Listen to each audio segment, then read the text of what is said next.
Interview নিতে নিতে হাগার কথা ভুলে গেছি। চ্যানেলটা সাবস্ক্রাইব করে দাও। আমাকে চাকরিটা দেন স্যার, আপনার হাতে পায়ে ধরি স্যার।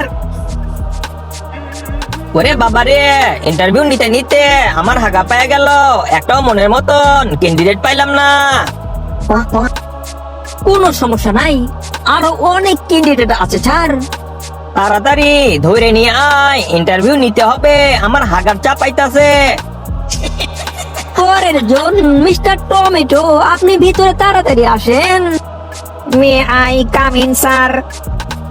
কামিং কামিং, আসনে বসে পড়েন। স্যার লাল টুকটুকে পোশাক পরে আইছে, মালদার পার্টি মনে হইতাছে। আমারও তো তাই মনে হইতাছে। ইন্টারভিউ নেওয়া যাক, দেখি কপালে কি আছে। স্যার ঠিক বলেছেন, তাড়াতাড়ি প্রশ্ন করেন। আচ্ছা বলেন তো, অষ্টম শ্রেণীতে কত নাম্বার পেয়েছিলেন? এসএসসি তে গোল্ডেন এ প্লাস পেয়েছিলাম স্যার। তাহলে এইচএসসি তে কত নাম্বার পেয়েছিলেন? আচ্ছা, ইন্টারে কি পেয়েছিলেন? দেখি আপনার সার্টিফিকেট কি লেখা আছে। জিপিও 5 পেয়েছিলাম স্যার, সব সার্টিফিকেট আছে স্যার। সব সার্টিফিকেট ঠিকই আছে দেখছি। আপনার তো আরো বড় বড় পদে চাকরি হওয়ার কথা, এখানে তো ম্যানেজারি পদ, চাকরি করবেন তো? চাকরিটা আমার ভীষণ প্রয়োজন স্যার।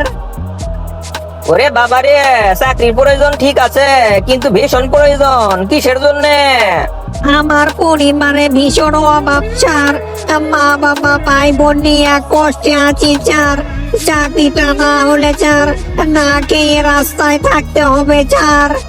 আমার মনে হইতাছে এখানে কিছু পাওয়া যাবে না, এসব গরিব ছেত্রা আমাদের কপালে কোথা থেকে জোটে স্যার। তুই ঠিকই কইছস, কঠিন কঠিন প্রশ্ন ধরতে হবে যাতে উত্তর দিতে না পারে। আচ্ছা আপনাদের ছোট দিকে একটা প্রশ্ন করি। আচ্ছা বলেন তো, এ পা নেই, এ তবুও দৌড়াতে পারে, এ হাঁটতে পারে।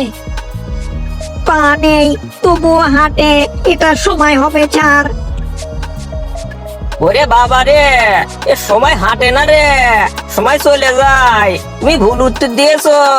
ঘড়ির কাঁটা হবে, ঘড়ির কাঁটা সেকেন্ডে সেকেন্ডে হাঁটে। 1 2 3 4 5। আচ্ছা আপনি বলেন তো, ঘোড়ার ডিম বলতে কি বোঝায় এবং কত প্রকার ও কি কি? ঘোড়ার ডিম বলতে কিছু নাই স্যার, মানুষ এটা এমনি এমনি বানায়া বলে স্যার। সময় নষ্ট করে কোনো লাভ নাই স্যার, এটা একটা খালি কলসি স্যার, এখানে কিছু পাওয়া যাবে না। পরের ক্যান্ডিডেটকে ডাকা যাক স্যার। ওরে বাবা রে, আজকে সব লেটা বেটা হয়ে যাইতাছে। কার মুখ দেখে যে বাইর হইছি, ভালো কোনো ক্যান্ডিডেট পাইতেছি না। এ শোনো বাবা টমেটো, তুমি খুব ভালো করেছো, তোমার খুব ভালো হয়েছে। এ তোমাকে ফোন করে জানানো হবে। এই পরে ক্যান্ডিডেট ডাক দে। আমাকে চাকরিটা দেন স্যার, আপনার হাতে পায়ে ধরি স্যার। আপনাকে ফোনে জানানো হবে। পরের ক্যান্ডিডেট আপেল, আপনি ভিতরে আসতে পারেন। May I come in sir? হ্যাঁ আমি আপেল, আমি ভিতরে আসতে পারি স্যার।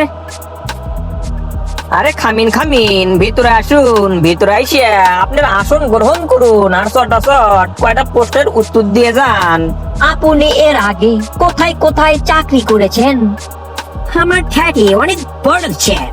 হ্যাঁ আমি ইংলিশ মিডিয়ামে লেখাপড়া করেছি স্যার। নতুন বিবাহ করে স্যার, এই জন্য চাকরির প্রয়োজন স্যার। মনে হইতাছে অনেকক্ষণ পরে একটা মালদার পার্টি পাইলাম, পকেটটা ভরবো ভরবো। স্যার আপনি হাগা পাইছে, আপনি হাঁটতে যাইবেন না? আমি একটু কথা বলতে চাই আপনাদের সাথে। আমার বেতন কত হবে স্যার?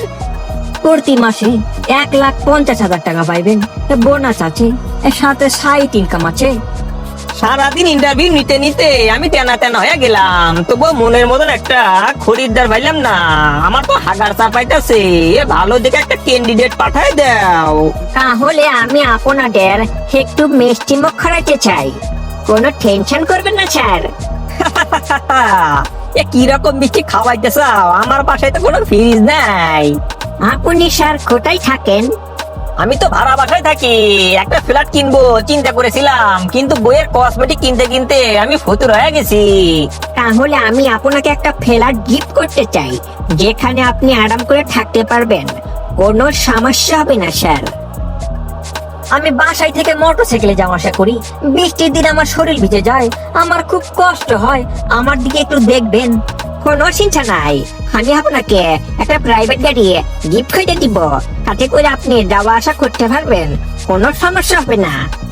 আর একটা কথা, চাকরিতে জয়েন করার আগে গিফট গুলা বাসায় পৌঁছায় দিও, লেটা ফেটা যাতে না হয়। কোনো সমস্যা নাই স্যার, 7 দিনের ভিতর সব ফাইনাল করে দিব, ফাইনাল। ওরে বাবা যে, আমার হাগা বন্ধ হয়ে গেছে, তোমার চাকরি ফাইনাল, তুমি সামনের মাসে জয়েন করতে পারো, কোনো সমস্যা নাই। স্যার আপনার চাকরি ফাইনাল হয়ে গেছে, কোনো চিন্তা করার কারণ নাই। ইন্টারভিউ নিতে নিতে হাগার কথা ভুলে গেছি, চ্যানেলটা সাবস্ক্রাইব করে দাও, কিরকম ভিডিও দেখতে চাও কমেন্টে জানায়া দাও, আর সুস্থ থাকো সব সময়।